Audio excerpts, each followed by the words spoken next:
county, and we have federal regulators that continue to develop additional regulations that add implicit costs or taxes to the economic system.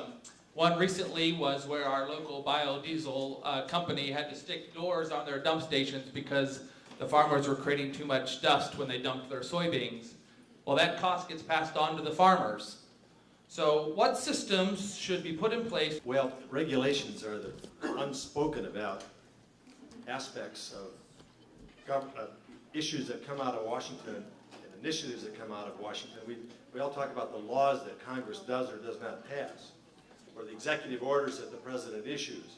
But we don't talk about the bureaucrats and all the agencies that are issuing regulations that have just as much of a devastating impact slowing down business and against business as what comes out of Congress in the laws. Congress at least was structured so that there was a way to check and balance, and it's hard to get a law passed. There's no check and balance against regulations. And those regulations are hurting not only farmers, but small business people and many, many others. And so first of all, you've got to get a different president in place, but that won't be until 2012, but it will be in 2012.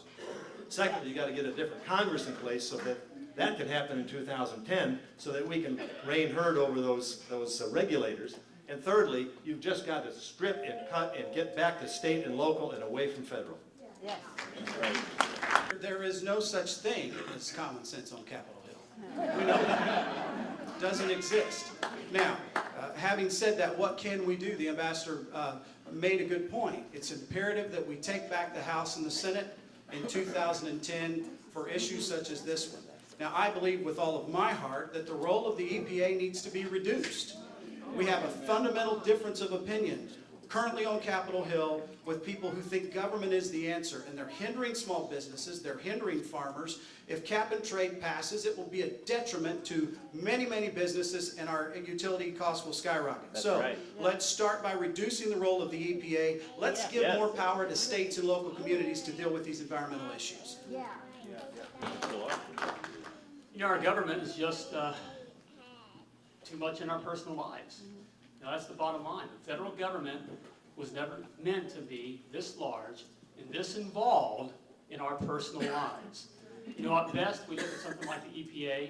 You know, I believe that at best it should be used for some kind of safety oversight, not regulations. Right. Yes. Or regulating our communities. You know, our founders were intelligent people.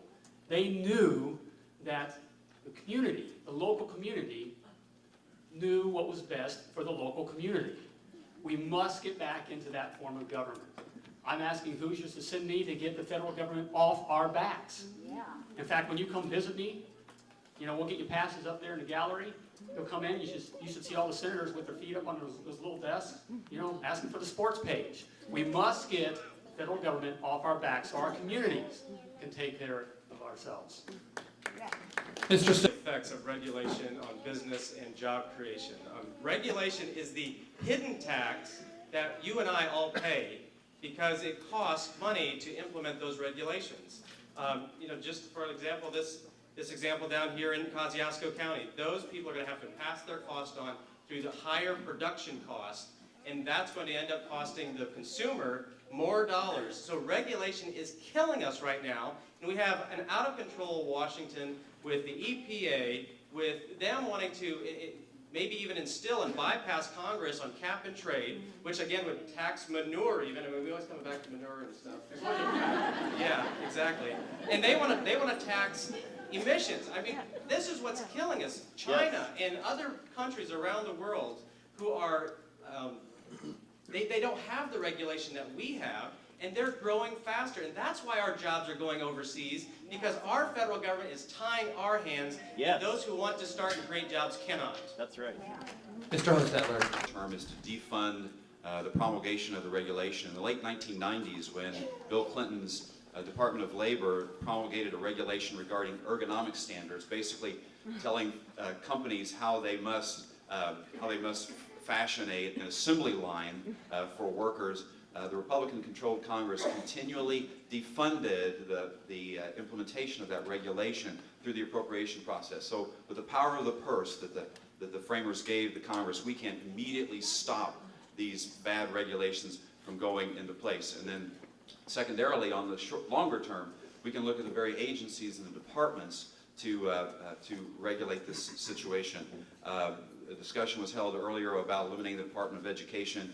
Co-sponsored that bill, already voted for that, didn't go very far after we did that. But after we cut the funding off for these very bad regulations that kill jobs in America, we need to look at eliminating the programs as well as the departments that promulgate them.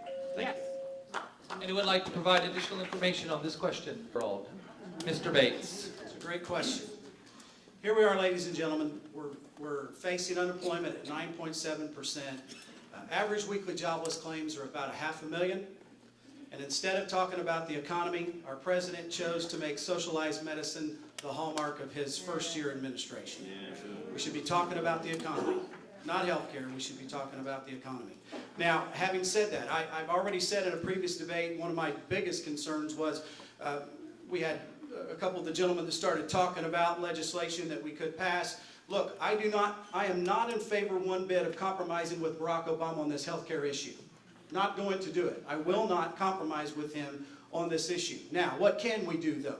First of all, let's understand that free market principles are the secret to success in solving any healthcare challenges we face.